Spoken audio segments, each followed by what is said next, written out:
બે હાથ જોડીને નમ્ર વિનંતી કરવા માંગુ છું કે આગળ આ બધું ના થાય એના માટે તમે કઈ આગળ કાર્યવાહી કરો।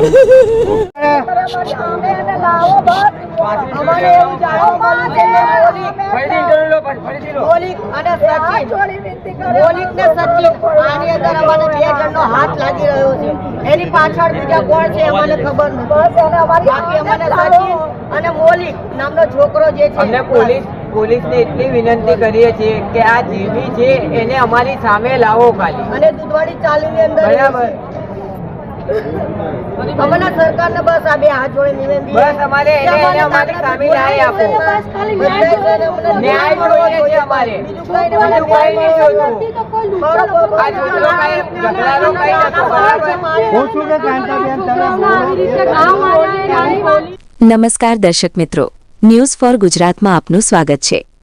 અમદાવાદના બહેરામપુરા વિસ્તારમાં એક યુવકની નિર્દય હત્યાની ઘટના સામે આવી છે। મળતી માહિતી મુજબ રાત્રે આશરે 10 વાગ્યાના અરસામાં અજાણ્યા શખ્સોએ 20 વર્ષીય હિમેશ પરમાર પર છરીના ઘા ઝીંકી તેની હત્યા કરી હતી। ઘટનામાં યુવક ગંભીર રીતે ઘાયલ થતાં આસપાસના લોકોએ તાત્કાલિક પોલીસને જાણ કરી હતી। હત્યાની માહિતી મળતા જ કાગડાપેટ પોલીસની ટીમ ઘટના સ્થળે પહોંચી અને તપાસ શરૂ કરી હતી। મૃતક યુવકના મૃતદેહને પોસ્ટમોર્ટમ અર્થે વીએસ હોસ્પિટલ ખાતે ખસેડવામાં આવ્યો છે। પોલીસે અજાણ્યા શખ્સો સામે ગુનો નોંધી વધુ તપાસ હાથ ધરી છે। હત્યાનું કારણ શું હતું અને હુમલાખોર કોણ હતા તે જાણવા પોલીસ દ્વારા વિવિધ દિશામાં તપાસ ચાલી રહી છે। શું છે સમગ્ર મામલો, આવો મૃતકના પરિવાર સાથે વાતચીત કરીશું। રિપોર્ટર મોહસિન કુરેશી, અમદાવાદ। ઘટના એવી ઘટી હતી કે મને 10 વાગે મને સમાચાર આવ્યો કે આપણા હિમેશને કોકે છરી મારીને મારી નાખ્યા છે। એને આ રીતનું મેં સાંભળ્યું અને મારા ભત્રીજો એવો કોઈ ગુનેગાર નહોતો સર। મને સરકાર જોડે ખાલી બે હાથ જોડીને વિનંતી છે કે મને ન્યાય અપાવે।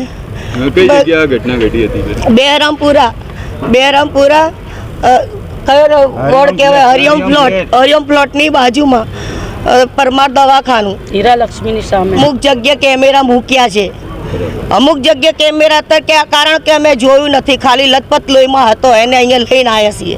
અહીંયા લાયા એટલે ડૉક્ટર સાહેબ એને મૃત ઘોષિત કરી નાખ્યો। કેટલા વર્ષની ઉંમર હશે? એની લગભગ ઉંમર હશે 18। શું નામ છે? हिमेश दिनेश भाई परमार।